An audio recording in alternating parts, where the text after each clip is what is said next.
Hey, I'm back again. I've gone up the road a bit on my bicycle. You can see it's a beautiful sunny blue day today, and it's getting a little warmer. The wind's died down a bit, so my nose isn't feeling as frosty as it was before. Hey, I'm at the site of a battle which pitted something like 7,000 Confederates that were crammed on this little road over beyond those trees. There's a road they were walking along. You can kind of see it in the distance there, and then perhaps you can see the cannons there. I'll see if I can zoom in. I guess I can't. Anyway, there's some cannons there in the distance, like 1, 2, 3, 4, 5 cannons, and way over there in the trees there were 700 Iowa boys, Federals, Union troops, Northern troops, in those trees. Okay. And so 7,000 over here crammed on this road, including 300 cavalry on horses, Confederates, okay? So 7,000 against 300 over there. Well, the Confederates took their cannons and aimed them over there at the Federals, and they had quite a heyday. So the last place I was at, I told you that there was, I told you kind of what the ultimate victory was with the Union, that they had the ultimate victory at the last field I'll show you of battle. But over here, man, it was the Confederates' day. 7,000 Confederates, 300 cavalry among them, against 300 poor guys from Iowa. If my brother-in-law or sister-in-law from Pella, Iowa are listening, hey, I'm sorry, this just wasn't your day. The Confederates were composed of guys from Arkansas and Texas. It was a combined force. So anyway, this is kind of what the 360 degrees looks like here. As I'm going around, you can kind of get a sense of the field of battle. And it's just so wonderful how they preserve these historic battlefields. So you don't really get a sense of war, the Civil War and the Napoleonic tactics, and the kind of what it would feel like to be in that field and have those cannons over there, blow into you shrapnel above your head, or some of them were designed so that the cannonball would actually bounce across the ground and take your leg off, or put a hole in your abdomen. I mean, it was awful.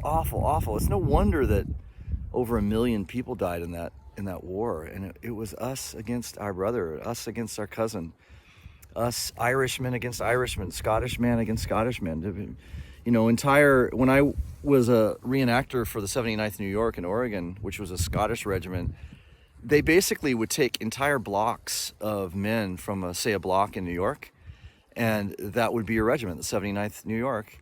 And if you were in a battle like this where the cannons were faced, you had 7,000 against 300, your entire neighborhood would be gone. Can you imagine? You go back to New York City. Hey, where's Johnny? Where's Tom? Where's Scott? Oh, there is no neighborhood of boys anymore. That entire block of boys, of men, they're gone. They're eliminated. Just think about the devastation of that. Of your entire neighborhood of boys is vanished because of one battle, because it's you against those things, and 3,000 guns and horses coming at you at full speed with swords drawn and pistols, firing. I mean, man, to live as long as I've lived and to have not encountered warfare, it's the exception rather than the rule. I think of my friend Spishik over in Ukraine right now, not just any old place in Ukraine, but eastern Ukraine, where all the hell is breaking loose. And he's been sending these video clips of women talking about losing their homes and walking through these bombed out shells of their homes, and talking about how they were born here in this neighborhood, and the entire towns have vacated, and there's just a few people left in the town because they're so frightened of what's going to happen next, and they've gone, they've hightailed it to another safer place, or gone to Poland, or wherever else they can find refuge. You know, I'll tell you one. I'll tell you, I'm a big advocate of controls on the border and making sure the right people come in and the wrong people stay out. But I have a heart for the immigrant. I'm an immigrant. I'm a son of an immigrant. I have a heart, especially for people who need shelter from crazy madmen like Putin, the idiot, the narcissistic idiot.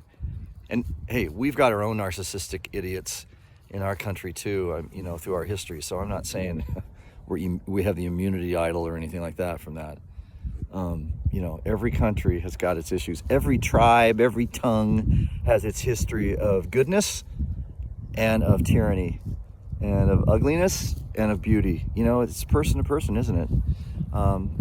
So anyway, it's quite a day. It's warming up. I think I better get on the road because I got things to do, places to go. But I'll show you a few other places that are pretty incredible as I move along here.